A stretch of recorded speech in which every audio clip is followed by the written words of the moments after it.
बिस्मिल्लाहिर्रहमानिर्रहीम। अस्सलाम वालेकुम वरहमतुल्लाहि वबरकातुहू। 14 अरबी सानी 30 अक्तूबर सोमवार दी दिमार मुमताज़ तारीख वखरी गाल घेन ते तुहाडी खिदमत च हाज़िर हां। उम्मीद करना तुसीं सारे खैर सलाह दे नाल हसो। अज मैं एक रिलैक्सिंग मूड दे विच वीडियो बनाऊं। अपने घर दे विच एक छोटा जिहा लान लै मैं हूं दे विच बैठा चा। अल्लाह तो खुश रखे, अल्लाह करसी खैर नाल हसो।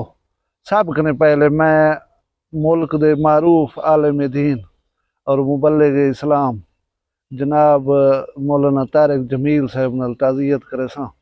उन्हां दा जवान बेटा जिहड़ा है इन दुनिया दे उत्तों चलिया गया। ये एक अलहदा बहस है कि उनकी डेथ किवें थई है। बहरहाल हुण जिहड़ियां गालीं सामने आंदियां पईआं उन्हां दे मुताबिक वो बेचारा बहु अरसे कने नफसियाती मसले का शिकार हा। जिवें बंदे को कावड़ गुस्सा आ वेंदे, बाद औकात बंदे घर दे बर्तन ही चाद भन सटदन, या बेसिकली जिवें माइंड बंदे दा ना बाद औकात गलत फैसले कर गिंदे, जिवें कहीं को नुकसान पहुंचा देवन या खुद को नुकसान पहुंचा देवन।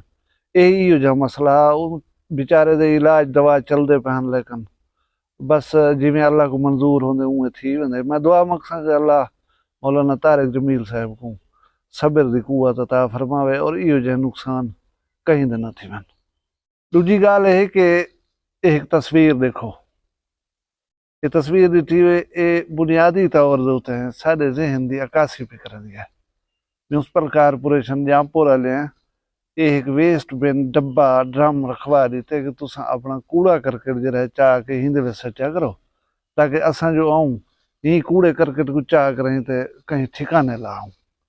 हुण तुसां वला ये सोच के हैरान थीसो कि ये वेस्ट बिन जिहड़ा रखवाया कित्थां गया। ये कहीं गरीबें आम आदमी या अनपढ़ लोगों ने मुहल्ले या गली दे विच नहीं लाथा। ये जिहड़ी मेन कचहरी है तहसील जामपुर दी उहदे नाल रखवाया गया। और ये जाहिर है जिहड़े कचहरी दे विच चैंबर्स न वकला दे उन्हां दा कूड़ा करकट है, लेकिन पता नहीं क्यों बजाय वेस्ट बिन दे कूड़ा करकट सट्टण दे बाहरों सट दिता गया। वो उडरे, वो फैले, वो मजीद गंदगी दा बायस बने। साकू उन्हां नाल परवाह कने असां कनूं इतनी तकलीफ नहीं थींदी कि वो कूड़ा करकट जिहड़ा है ड्रम दे विच सट्टी वञूं ताकि वो अपनी जाह दे उत्ते टिकाणे लग वञे। ये कूड़ा करकट कने याद है कि अलीजा शहर थी वीडियो लीक। दोस्त आदे भी हैं कि तुसां इतनी गाल उन्हां दे उत्ते न कीती करो, करनी भी नहीं चाहिए। लेकिन मैं उहदा एक बे पहलू दे उत्ते अज तुहाडे नाल गुफ्तगू करना पिया। वो पहलू बड़ा भयानक है, बड़ा खतरनाक है। उनकने पहले एक मतलब गाल सुनवा के ना, ये गाल मैं को मेरे एक रिश्तेदार ने दसी है कि साडा एक कज़न है जिहड़ा अपनी मुलाजमत के सिलसिले दे विच अक्सर घर तो बाहर रहिंदे। कहीं इवेंट ते, कहीं खुशी दे उत्ते, कहीं तकरीब विच मुलाकात थी पवे तो थी पवे, ना तो उनको इतनी टाइम नहीं मिलता। जाहिर है मुलाजिम आदमी को अगर कोई छुट्टी छुट्टी मिलती भी है तो अपने घर वाले नाल टाइम गुजारन की कोशिश करेंदे। तो इवें वो को 4-5 साल के बाद कहीं शादी की तकरीब दे विच मुलाकात थी, जिथा मैं अपनी भेण को घेन के गया उदाम।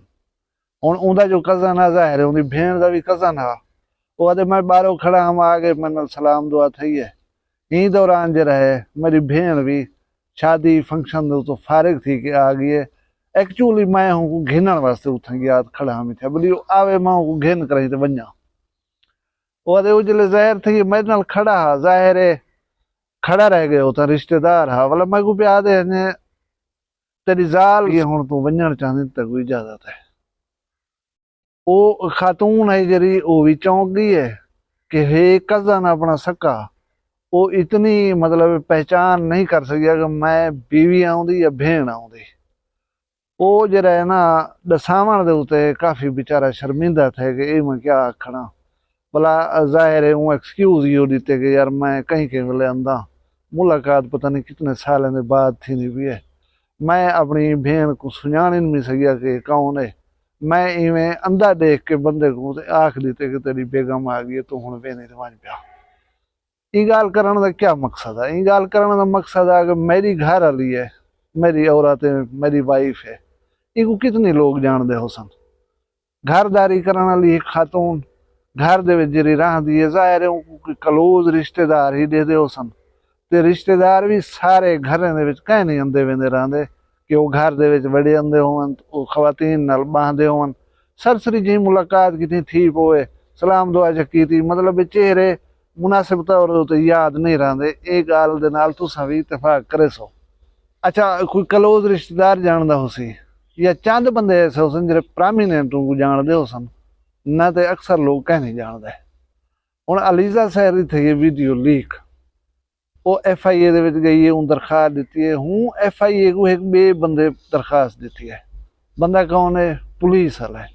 उन्हें किसी मैं ही लीक वीडियो दे नाल मुतासर था, मेरा भी मुकदमा दर्ज करो। उनकी एक दिलचस्प वजह यह है कि उन्हें किसी कई बंदे ने मेरी बेगम दे नां दे नाल ये वीडियो सोशल मीडिया उत्ते ला दी है। ये वायरल थी गई है। गो के मेरी बेगम नहीं, कोई नहीं जानता कि मेरी बेगम है या नहीं। मैं कहीं को समझावा वदा कि मेरी जाल नहीं है, कोई भी खातून है। बाज बंदे शर्म करो, मैं को दसने गवारा नहीं करेंदे। उन्हें वीडियो देख दी है। हुण वो दिल ते समझी उधर आने हुसन बिली हिंदी जाल दी वीडियो है। मैं बर्बाद थी गया, मैं को तबाही आ गई है। इहदा कोई संजोग करो, जेरे बंदे काम कीते इहदे खिलाफ कार्रवाई करो। भला मैं तो दसावां कि असां एक इहो जी कौम हूं जिहड़ी चस्के गिनण दे पिछो, भला असां ये भी कैंसर सोचेंदे कि इहदे असरात क्या हो सन, या कहीं बंदे दे मुआशरती मकाम दे उते कितना धचका पहुंचसी, वो असां सोचे बगैर अपने अंदर दी भाग गलाजत बदमाशी कढण दे वास्ते कहीं दी धी भेण दा नाम लिख के सोशल मीडिया ते छोड़ देसूं। मैं तो समझा रहा हूं कि इस्लामिया यूनिवर्सिटी बहावलपुर का स्कैंडल था। उहदे विच तुहानू बेशुमार सोशल मीडिया ते वीडियोज मिलते हैं। ऐसी वीडियो देखो, ऐसी वीडियो देखो, तुसां यकीन करो सो कई की वीडियो ऐसे हैं जिहड़े 10 साल पुराने हैं। पता नहीं वो कहीं होटल रूम में बनाए गए, केड़ी जात बने, वो कहदे सामने किवें हैं, उन्हें को भी यूनिवर्सिटी के नां दे नाल लिख के सोशल मीडिया ते छोड़ दिता गया। हुण जाहिर है सारे कोल कोई ऐसा फोरम कह नहीं ना कि असां चेक करूं ये कदन दी वीडियो है, ये कित्थों दी वीडियो है, क्या सूरत हाल है। वैसे हकीकत दे विच बंदा कुछ बी तरह में होंदे, वीडियो दे विच बी तरह में दिसदे। कोई इंतहाई जानी मानी शख्सियत होवे, उनका पता लग वजे तो लग वजे, ना तो इवें सरसरी जेरे बंदे डिठे हो उन्हें पता नहीं लगता। मैं बारहा ये चेक किए कि बाज आदमी उन्हें को अपना इलाका जेरे नाल रोज अंदन रोज वेंदन, उनकी वीडियो दिखी जे वो असल मकामात को पहचान क्या नहीं पा सकते होंगे। उन्हें पता है कि जा है, मतलब हकीकत दी दुनिया या हकीकत दी अख है जी वो चीज़ें को भीतर में देखती है। कैमरे की अख दे जे वो आ वेंदन उन वेले वो उन्हें दी हेयत तब्दील थी वेंदी है, उन्हें दी सूरत हाल मुख्तलिफ थी वेंदी है। लिहाजा उन्हें दी शनाख्त या पहचान करण जी वो मुमकिन कह नहीं रही। हुण गाल है कि अलीजा सैर को सारा जहान तो कोई नहीं डिठी खड़ा, सारा जहान तो कह नहीं जानता कि भी ये अलीजा सैर है, टिकटॉकर है, वीडियो बनेंदी है। ये हुंदी वीडियो लीक थी है। मैं एक हमसाया बैठे थे, उन्हें मेरा आवन कह नहीं, हमसाए ही से मर्द आपस में मिल दूँ वाकिफ हूँ अच्छी तरह नाल, फर्ज कर गिनो मेरा दोस्त भी है, लेकिन मैं उहदी बेगम तो कह नहीं डिठी। हुण मैं को कोई आके तस्वीर दिखावे ऐसी फिलाने दी बेगम है, मेरे माइंड च फील थी गया ना ये फिलाने दी बेगम है। हुण गाल इहो जी मैं वंज कर हूँ वेरीफाई नहीं कर सकता, मैं जुरात नहीं कर सकता, फोटो दिखलावा था देखा तेरी जाल है। मतलब इस किस्म की सूरत हाल को गलीज लोग जो है इस्तेमाल करें। मैं एक गाल अज कर रहा तुम सारे को, गाल है कि तुसा जो है ना मोबाइल कैमरे दे अपनी कदें ही कोई ऐसी वीडियो कदें कोई ऐसी पिक्चर शूट ही ना करो।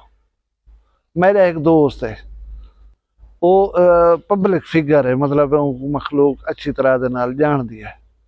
उनका पता है मसला क्या है, उनके फोन्स मुतअद्दिद बार उनके छोटे बाल फर्श दे उते सटे त्रुट पवन, खराब थी वनन। आईफोन तक भी त्रुटे उन बंदे का, लेकिन वो बंदा ना कहीं अपने फोन को वर्कशॉप चाह के वेंदे कि बना दो, उनको घर चाह के रख देंदे, उनको ना सेल आउट करेंदे ना रिपेयर करवाने की कोशिश करेंदे। किस वास्ते कि सॉफ्टवेयर आ गए, एप्लीकेशन आ गए, तुसा कहीं कोई वीडियो शूट की है अपने मोबाइल दे विच, फोन दे विच फोटो छिक्या होवे, वो 10 साल पहले जो है वो रिकवर थी सकते, वो तुहाडे अगो आया खड़ा उसी वाला। तुहाडा मोबाइल फोन है, इंसान हो, कहीं जा दो तो भूल लंदो, कहीं होटल ते खाना खा दे उते टेबल दे उते रखी ते आयो पा, कहीं दोस्त को मिलन गयो उतां दी बैठक दे उत्ते भुल गए, किथे रात रहे हो फोन उते ही छोड़ आए, छोड़ सकदो, मुमकिन है, पॉसिबल है। अच्छा तुसां ही फू ते वधे रहा तो सारे फोन को लॉक लगी पई, सारे फोन को पासवर्ड लगा पिया, सब कुछ उड़ा देवण खोल गिनण पॉसिबल है। हूं कने वो ठीक नहीं है, जो चीज़ां बनाओ ही ना पाए, कैरी ना करो उनको, तुहाडे फोन च होवणे ही नहीं चाहिए। क्या जरूरत है ऐसी चीज़ां बनावण दी या रखण दी? इहदे विच खासा मुहतात थियण जरूरी। इह वाक़े दा जिक्र करण दा मतलब सिर्फ इहो आ कि तुसां अलर्ट थी वञो, ऐसियां ऐसियां चीज़ां भी थी सकदियां, इह भी थी सकदे तुसां असां भी मुतासिर थी सकदूं। भला मेरी उहा दुआ कि अल्लाह तुसां असां सारे ने इज़्ज़त महफूज रखे, अल्लाह ताला रहम फरमावे। ज़माना जेह्ड़ी चाल चल गए ना, असां को मिल नहीं से सकदे, लिहाजा जेह्ड़ी एहतियात साढ़े वास्ते असां ओह कर सकदूं और करनी भी चाहिदी है। वीडियो पसंद आई लाइक च करो, चैनल वखरी गाल को सब्सक्राइब च करो। अपना ढेर सारा ख्याल रखाए, मैं को दुई याद रखाए। जींदे होसूं कल भी वखरी गाल नाल मिलसूं। फिलहाल मैं को इजाजत दो, अल्लाह हाफ़िज़।